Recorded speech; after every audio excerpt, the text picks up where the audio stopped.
오늘 말씀은 요한계시록 16장 17절입니다. 그 일곱째 천사가 그의 대접을 그 공중에 쏟으니 다 되었다라고 하는 큰 음성이 그 성전에서 그 보좌로부터 났습니다. 온전 그대로 보는 요한계시록, 오늘은 16장 네 번째 마지막 시간입니다.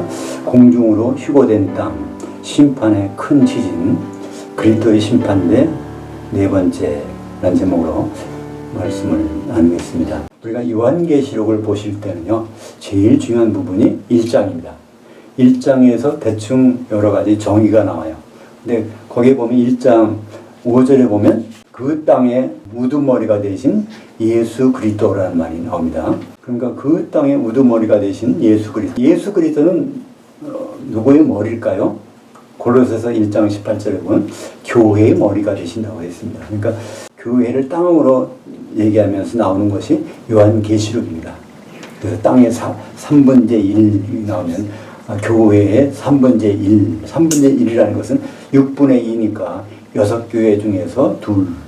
그런 개념이 들어가야 요한계시록 이해가 되는데, 그러면 16장은, 요한계시록 16장은 7 대접의 재앙을, 진노를 땅에다 붓는 것입니다.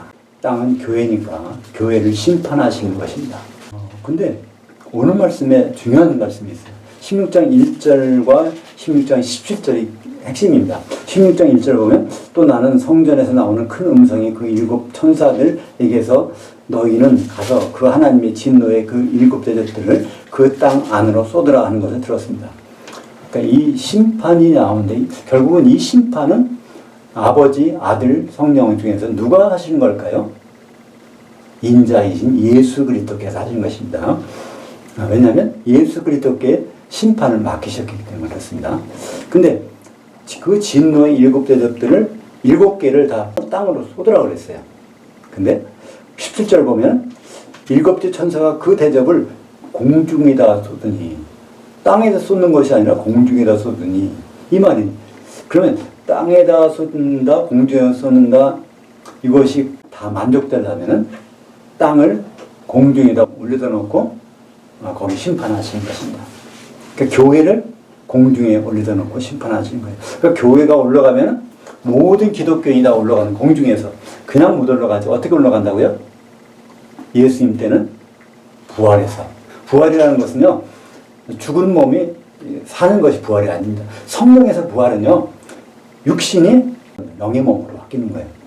예수님처럼, 그죠? 영의 몸으로 바뀌는 거예요. 그러니까 부활은 죽은 사람도 부활하고 산 사람도 부활합니다.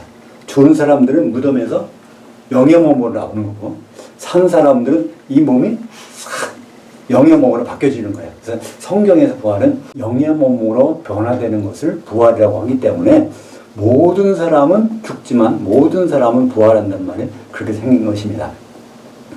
그 말이 이해가 안 가면 산 사람이 어떻게 부활을 해? 살았는데 부활할 필요 없지? 그런데 부활이 영의 몸을 입고 바뀌어지는 거. 그러니까 이제 그런 상태에서 공중에 올라가 심판받는 것이죠.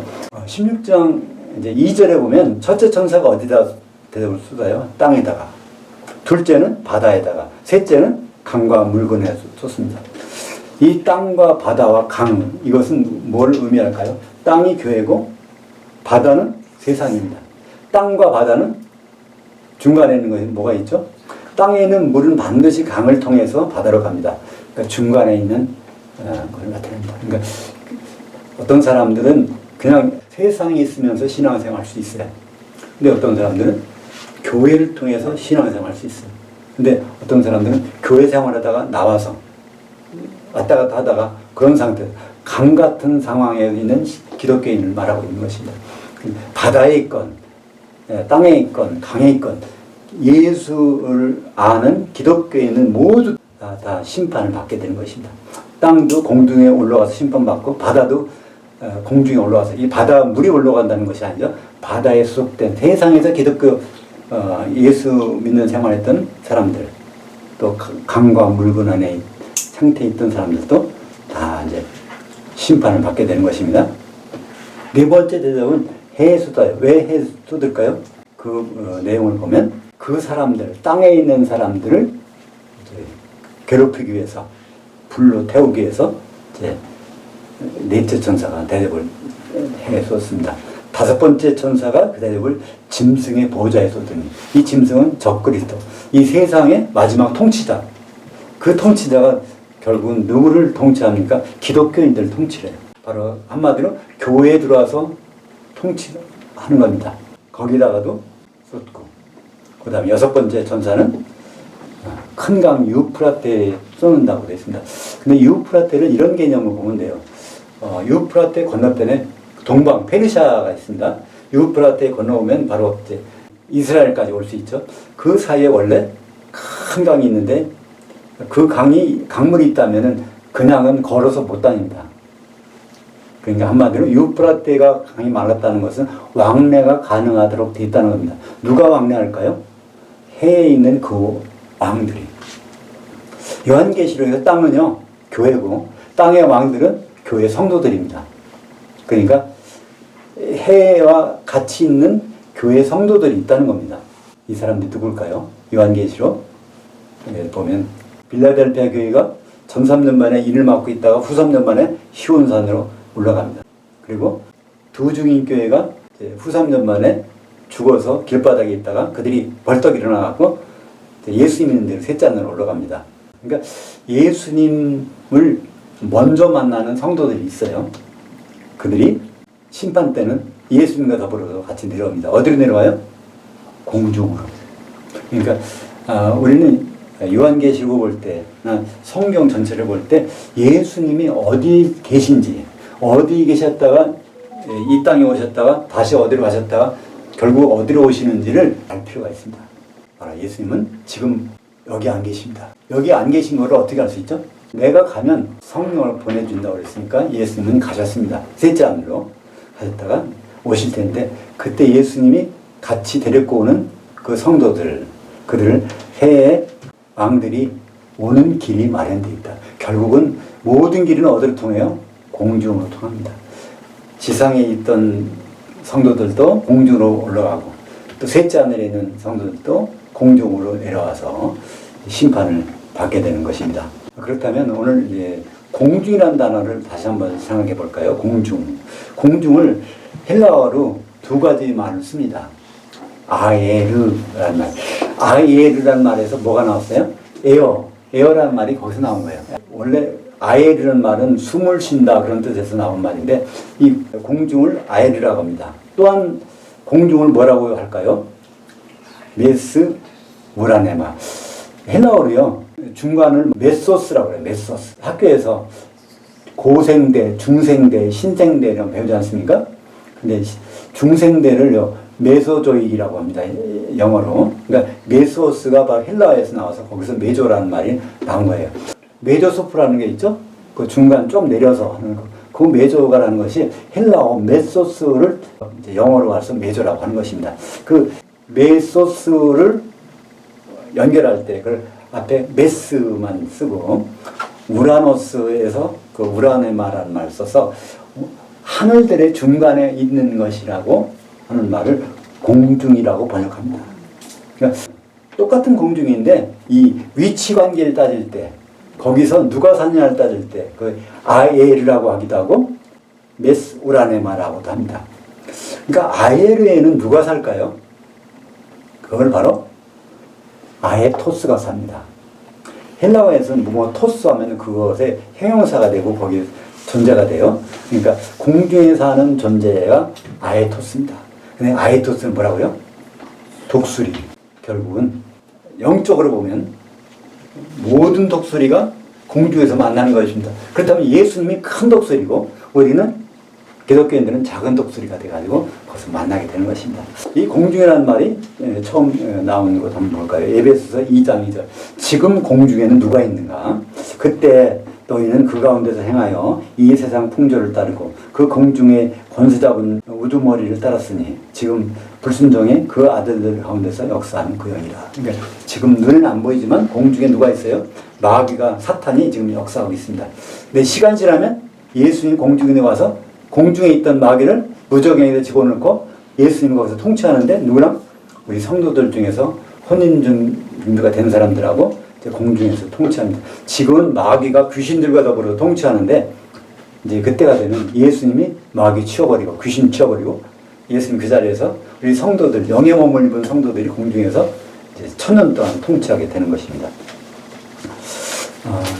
이 구체적인 장소가 데살로니가전서 4장 16절, 17절에 보면 자세히 나옵니다.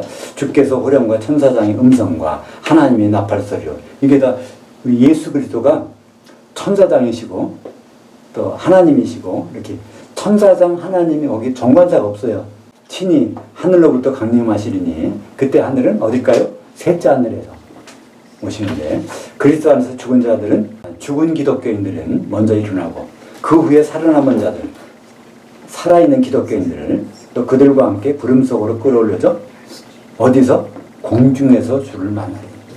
예수님은 지상 재림을 안 하십니다. 절대로 안 하세요. 근데 많은 기독교인들이 예수님이 지상 재림한다고 이스라엘 그 성전을 복원해야 된다고 말하고 있고요. 또 거기에 이제 붉은 송아지까지 준비가 돼 있다고 그러는데, 그것은 헛된 일을 하고 있는 것입니다. 예수님은 거기 절대로 안 오세요. 그렇다면 우리는 어디 가서 주님을 뵐 수 있을까요? 공중에서. 공중에서 주를 만나게 하시리니. 여기 분명히 공중에서 주를 만난다고 돼 있는데 왜 지상에 만난다고 하는 얘기가 나옵니까? 그래야 우리가 항상 주와 함께 있으리라. 뭐 하면? 그 심판에서 혼인준비를 잘해서 거기에 심판을 잘 통과하면 항상 주와 함께 있으리라. 그 심판을 통과하지 못하면 불지옥에서 1000년 동안 지내는 것이죠. 요한계시록 14장 6절에 보면 그 심판 때가 되어서 공중에서 무슨 일이 일어나는지를 알려주고 있습니다. 또 내가 보니 다른 천사가 하늘 한가운데 나는데, 이게 바로 공중입니다. 메스 오라네마.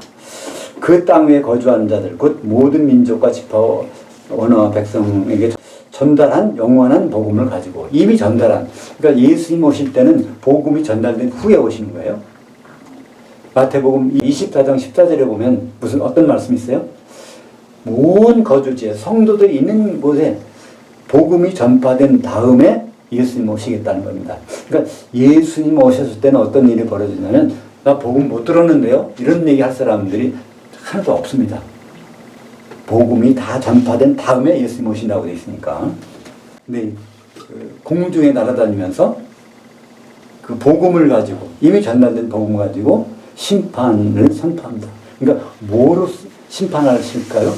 복음을 가지고 심판하십니다. 복음에 합당하게 살았는지, 복음에 무관하게 살았는지를 가지고 심판하는 내용이 요한계시록 14장 7절 있지 않습니까? 큰 음성으로 말하였습니다. 그 하나님을 두려워하여 그에게 영광을 돌리라. 이는 그의 그 심판의 그 시간이 이르렀으니, 바로 인자의 그 날들 이르렀으니, 그 하늘과 그 땅과 바다와 샘물들을 만드신 이를 경배하라. 그러면 공중이라는 말이 나왔으니까 공중에 날고 있는 독수리. 그러니까 보통 정지 상태 독수리가 아닙니다. 성경은 항상 날고 있는, 비행하고 있는 독수리를 말씀합니다. 보통 정지 상태에 있으면 시체를 뜯어먹고 있는 거예요. 그죠? 근데 날고 있으면요, 이거는 그게 아닙니다. 예수님은 날고 있는 독수리로 표현하고 있습니다. 우리도 결국은 날고 있는 독수리로서 공중에서 그분을 만날 것이니까 그렇습니다. 그러니까 공중에 서식하려면 항상 날고 있어야 되겠죠. 날지 않으면 땅에 떨어질 거 아닙니까? 누가복음 17장 30절, 34절부터 37절까지. 우리가 다음 주일 설교 내용이 아마 이 부분 들어갈 텐데, 누가복음 17장에 이 부분 들어가는데, 한번 그 내용을 보실까요? 인자가 나타난 날에도 일어나리라. 예수님이 재림하는 날에 이런 일이 나타난다는 거예요. 누가복음 17장 34절. 그 밤에 두 남자가 한 자리에 누워 있음에 하나는 영접함을 얻고 하나는 추방함을 당할 것이요. 두 남자가 한 자리에 누워. 이건 부부가 아니겠죠? 두 남자가 한 자리에 누웠으니까. 이건 자고 있는 기독교인들을 말하는 것입니다. 자고 있는 기독교인들이 예수님 오실 때 공중에 올라가서 거기서 예수님께 영접을 받는 사람이 있고, 하나는 거기서 추방되고, 공중까지 올라가는데 거기서 추방을 당할 것이요. 그러니까 영의 몸을 입고 거기까지 갔다가 영접되고 추방되고. 두 여자가 함께 맷돌을 갈고 있음에, 맷돌을 갈고 있다는 것은 살아있는 기독교인이라는 뜻입니다. 식사해야 되니까. 또 공중에까지 올라가는데 하나는 영접받고 하나는 거기서 추방당한다는 것입니다. 그리스도 심판에서 혼준비가 돼서 예수님과 혼인 만찬에 들어가는 사람과 그러지 못한 사람, 살아있건 죽어있건 다 부활해서 올라간다는 것이죠. 이 말씀을 하니까 사도들이 예수님께 질문한 겁니다. 사도들이 대답해요. 이렇게, 주여! 거기가 어딥니까? 도대체. 그러니까 예수님이, 그렇다. 내가 공중에서 너희들 만날 거야. 이렇게 안 하고 이렇게 말씀하십니다. 이르시되 그 몸이 있는 그곳에는 독수리들이 함께 모임을 당하느니라. 그러니까 이런 말을 통해서 뭘 알 수 있을까요? 예수님은 큰 독수리시고 성도들은 작은 독수리예요. 작은 독수리가 자기가 자발적으로 날아가는 것이 아니라 모임을 당하니까 천사들이 이끌고 데리고 성도들을 거기로 모이게 된다는 것을 말씀하고 있는 것입니다. 근데 이것을 우리말 성경 번역은 어떻게 되는지 아십니까? 그 시체가 있는 곳에 독수리들이 모여드는이라 이렇게 나왔어요. 독수리들이 시체 뜯어먹으러 모이는 것처럼 이렇게 해놨습니다. 이건 번역이 아주 엉망진창으로 된 겁니다. 수동형을 능동형으로 해놓고 그 몸을 예수님을 나타내는 말을 시체라고 해놨어요. 요한계시록 4장 7절에 보면 셋째 하늘에 보좌가 있는데 그 보좌에 있는 것은 다 그 앉으신 분의 특성을 나타냅니다. 거기 보면 뭐가 있어요? 사자도 있고 송아지도 있고 사람의 얼굴도 있고 날고 있는 독수리가 있습니다. 그냥 독수리가 아니에요. 독수리가 정지 상태에 있는 게 아니에요. 날고 있는 독수리. 예수님은 사자는 땅의 왕입니다. 또 송아지는 제물로 드리는 거예요. 우리를 위해서 피를 흘리신 제물을 드리시고 또 하나님이시지만 사람의 모습으로 오셨던 분이 아닙니까? 그래서 인자가 되신 분이죠. 마지막에는 공중에서 우리를 만나실 분, 그래서 독수리의 모습이 나오죠. 요한계시록 8장 13절 또 내가 보고 듣는데 하늘 한가운데 공중을 표시한 것입니다. 메스 우라네마 날고 있는 독수리 한 마리가 큰 소리로 그 세 천사들이 불어야 할 나팔 소리들이 많이 있으니 그 땅에 거하는 자들에게 화가 닥칩니다 라고 말하였습니다. 그러니까 교회에 화가 3개 있다는 거예요. 첫 번째 화는 전 3년반, 두 번째 화는 후 3년반, 세 번째 화는 그리스도의 심판대.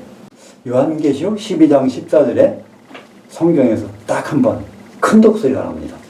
그러나 큰 독수리 두 날개들이 그 여자에게 주어져서 여자는 교회를 말하고 있죠. 두 날개는 두 증인 교회 말하고 있습니다. 그 여자는 교회는 광야에 있는 자기 옷으로 날아가 거기에서 그 뱀이 낯을 피하여 한 때와 두 때와 반 때를 양육받았습니다. 전 3년 반에는 두 증인 교회가 양육을 해요. 그죠? 후 3년 반에는 두 증인 교회가 순교당했으니까 양육을 못해요. 오늘 말씀은 16장 18절 보겠습니다. 번개들과 음성들과 천둥들이 있었고 큰 지진이 났는데 이렇게 큰 지진은 사람이 그 땅에 있어 온 일에 일찍이 없었습니다. 지진 나면 무슨 현상이 벌어질까요? 일반적으로 땅이 갈라집니다. 큰 지진은 땅이 완전히 갈라지는 겁니다. 땅은 교회입니다. 요한계시록에서 교회를 완전히 심판하신 거죠. 교회를 통해서 선한 일을 한 사람들과 교회를 통해서 악한 일을 한 사람들을 구분하는 것을 성경에서는 큰 지진이라고 말하고 있는 것입니다. 구약에서 이것이 있어요. 스가랴서 14장 4절 그날에 그의 양발이 예루살렘 앞 동쪽 감람산에 서실 것이요 감람산은 그 한가운데가 동서로 갈라진다는 것은 큰 지진이 났다는 얘기입니다. 감람산은 감람나무들이 있는 곳이고 감람나무는 감람류가 생산되는 나무입니다.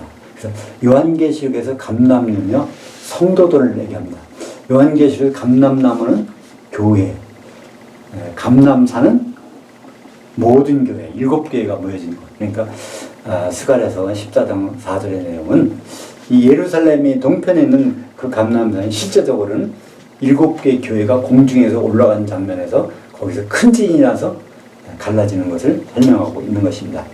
예수님께서 인자로 오셔서 심판하시는 장면을 마태복음 25장 31절 2절까지 보겠습니다. 인자가 자기 영광으로 모든 천사와 함께 올 때, 인자라는 말이 나오면 뭐를 봐야 된다고요? 심판이 이르렀구나. 영광의 보좌에 앉으리니 모든 민족, 모든 기독인들을 그 앞에 모으고 각각 구분하기를, 그 목자가 새끼 염소들 중에서 장사한 영들을 구분한 것하여, 그들은 새끼 염소들은 불지옥에, 의인들은 장사한 양들은 천연하고 영생에 들어가리라 하신다. 그러니까 기독교인의 운명은 딱 두 가지입니다. 중간지대가 없습니다. 기독교인은 참 중간지대가 없어요. 근데 이것이 반반이 아니라는 겁니다. 많은 사람들은 그래요. 열천에 비해서 반은 혼인반찬에 들어가고 반은 못 들어갔으니까 반반이 되겠지. 근데 그거는 처음에 등을 들고 기름을 들고 성령 충만해서 기도하고 있는 사람 중에 절반이고, 대부분은 기독교인은 운명이 어떻게 된다고요? 우리가 인정하고 싶지는 않지만 성경에 나온 통계학적으로는 대부분의 기독교인들은 90% 이상 될 것 같아요. 그죠? 그 이상 더 될 것 같아. 지옥 갑니다. 극소수가 예수님과 영생, 천년왕국에서 영생한. 인정하고 싶지 않지만 성경이 이렇게 있어요. 예수님이 직접 말했어요. 마태복음 22장 14절에 청함을 받은 자들은 많대. 기독교인은 많대. 택함을 입은 자들, 준비된 기독교인들은 적으니라. 거기 보면 폴리스와 올리고스, 아주 굉장히 많다는 단어는 헬라어로 폴리스입니다. 폴리스. 근데 굉장히 조금이라는 것은 올리고스예요. 거기다가 폴리스와 올리고스가 나눠지는 것. 예수님 또 말씀하셨어요. 마태복음 7장 13절에 뭐라고 그래요? 좁은 문으로 좀 들어가라. 멸망으로 인도하는 길은 넓고 커서 그리로 들어가는 이가 많고, 좁은 문으로 들어가는 사람들은, 그 좁은 그것은 길이 협착해서 찾아내는 일이가 거의 없다. 요한복음 5장 27절 보면 여기에 심판 누가 하시는지 분명히 있습니다. 또 인자됨으로 말미암아 심판하는 권한을 주셨느니라. 그러니까 누가 심판하세요? 아버지 심판 안 하십니다. 성령님도 심판 안 하세요. 바로 예수 그리스도께서 심판하십니다. 이를 놀랍게 여기지 말라. 무덤 속에 있는 자들이 다 그의 음성을 들을 때고 나니 선한 일을 행한 자는 생명의 부활로, 악한 일을 행한 자는 심판의 부활로 나오리라. 선한 것은 혼준비를 한 사람들, 악한 것은 예수님과의 혼준비를 관심 없는 사람, 기독교인들. 요한계시록 6장 12절에도 내가 보니 여섯째인, 일곱째 나팔, 셋째와 합니다. 일대 떼실 때 큰 지진이 나며 그리스도의 심판대 공중에서. 19절입니다. 오늘 말씀. 큰 성이 세조각으로 나고 민족들이 그 성들이 무너졌습니다. 그 하나님은 그 큰 성 바벨론을 기억하셔서 극심한 진노의 포도주잔을 주셨습니다. 큰 성 바벨론이 뭐라고 그랬습니까? 큰 음료, 음행하는 교회예요. 음행하는 성도들. 음행은 뭐라고 그랬죠? 인간 세상에서 부도덕하게 사는 것이 아니라 신랑이신 예수님과의 혼인 준비를 안 하고 세상이 좋은 것을 따라서 신앙생활을 하는 사람이 바로 음행하는 교회, 큰 성 바벨론이라고 성경에서는 말하고 있는 것입니다. 20절 보겠습니다. 각 섬도 없어지고 산악들도 간데 없었습니다. 그러니까 이 심판이 끝나면은 땅에 바다에 좀 나타나는 섬이나 산악 그런 것들이 다 완전히 심판이 끝나서 어디로 갈라져요? 영생 아니면 영벌로 갔기 때문에 보이는 데가 없다는 것입니다. 이 큰 성 바벨론이 어떻게 심판받는지 한번 볼까요? 요한계시록 18장 20절. 하늘과 성도들과 사도들과 선지자들아, 그녀 큰 성 바벨론을 말미암아 즐거워하라. 그 하나님이 너희를 위하여 그녀에게 심판을 행하셨음이라 하더라. 이에 한 힘센 천사가 큰 맷돌 같은 돌을 들어 그 바다 안으로 던져 이르되 큰 성 바벨론이 이같이 비참하게 던져져 결코 다시 보이지 아니하리로다. 큰 성 바벨론, 교회는 교회인데 공주까지 올라갔다가 혼인 준비를 안 해서 지상에서 음행만 하고 있다가 그래서 바닷속에 불지옥에 던져져서 보이지 않는다는 겁니다. 언제 동안? 1000년 동안. 1000년이 지나면 보이게 되죠. 요한계시록 19장 2절. 그의 심판은 참되고 의로운지라. 여기서 그가 누굴까요? 예수 그리스도, 인자. 음행으로 그 땅을 더럽게 한 큰 음녀를 심판하사 자기 종들의 피를 그녀의 음녀의 손에 갚으셨도다 하고, 두 번째로 할렐루야 하니 그 연기가 세세토록 올라가더라. 연기가 세세토록 올라간다는 것은 끊임없이 불로 고통을 받는다는 얘기죠. 그러니까 지옥이라는 것은요, 심지어 구더기도 죽지 않는, 불로 태워지지 않는다는 거예요. 그러니까 계속해서 시체 뜯어먹는 구더기가 계속 괴롭힘을 하는, 천년 동안. 그러니까 그걸 안다면 지옥 갈 생각을 접으셔야 됩니다. 반드시, 그죠? 요한계시 19장 19절, 20절까지도 바로 그 내용이 나옵니다. 이게 그리스도 심판인데요. 앞으로 19장에 가서 자세히 보겠지만 한번 보겠습니다. 19. 또 내가 보매 짐승과 그 땅의 왕들과 그들의 군대들이 모여 그 말탄 자와, 그 백마탄 자죠.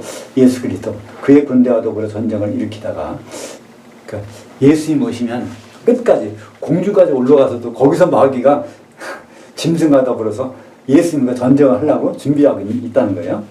그 짐승이 잡히고 그 앞에서 표적들을 행하던 그 거짓 선자 함께 잡혔으니 이는 짐승의 마크를 받고 그의 형상에게 경배하던 자들을 표적들로 유혹하던 자라. 이 둘이 산채로 유황 불못에 던져지고. 그러니까 적그리스도와 거짓 선자는요, 어디 지옥도 안 가요. 지옥 구경도 못해. 직접 어딜 가요? 불못으로 간다는 겁니다. 요한계시록 20장 13절. 그러니까 불석경 유리바다에 들어갔다가 그 바다가, 그러니까 불지옥이 그 가운데 죽은 자들을 내주고, 이건 누굴까요? 기독교인으로서 공주까지 올라갔다가 거기 혼준비 못해가지고 천년 동안 지옥에 빠져있던 사람들을 이제 내준다는 것입니다. 부활시킨다는 거죠. 또 그 사망과 음부도 그 가운데서 죽은 자들을 내주매 각 사람이 자기 행위대로 심판을 받고 누구든지 생명책에 기록되지 못한 자는 불못에 던져지더라. 이렇게 부정적인 것만 봤는데요. 부정적인 것이 있는 동시에 같은 시간에 거기에서 일어나는 장면이 있어요. 요한계시 15장 2절.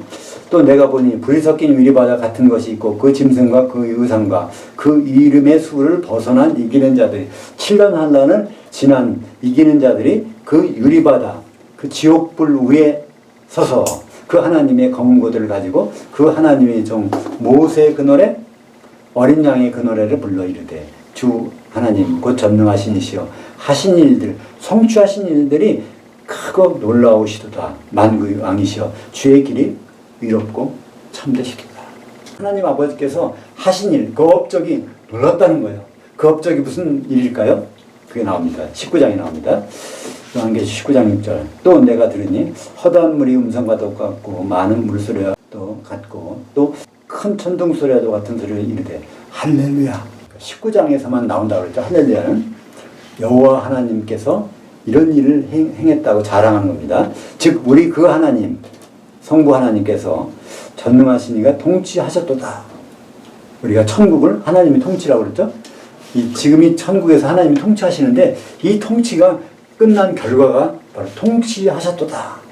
통치하신 결과가 그 다음에 나옵니다. 우리가 즐거워하고 기뻐하며 그에게 영광을 돌리세. 곧 어린 양이 혼인이 이르렀고 그의 아내가 자신을 준비하였으므로 우리 교회 성도들이 예수님과 혼인할 준비가 완전히 되면은 그것이 하나님 아버지의 통치가 끝나고 그 다음에는 아들 예수 그리스도의 통치가 천년 동안 공중에서 이루어지게 됩니다.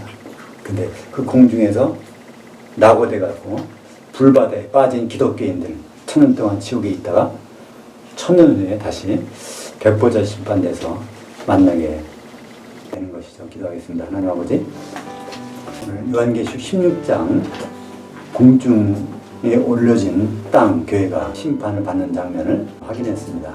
우리가 주님을 기다리고 있지만 주님을 만나는 장소는 반드시 공중임을 다시 한번 확인합니다. 부활해서 영의 몸을 입고 주님을 만났을 때 불바다로 쫓겨나지 않고 공중에서 천년 동안 영생하는 기쁨을 맛볼 수 있도록 인도하여 주시옵소서. 예수님 이름으로 기도합니다. 아멘.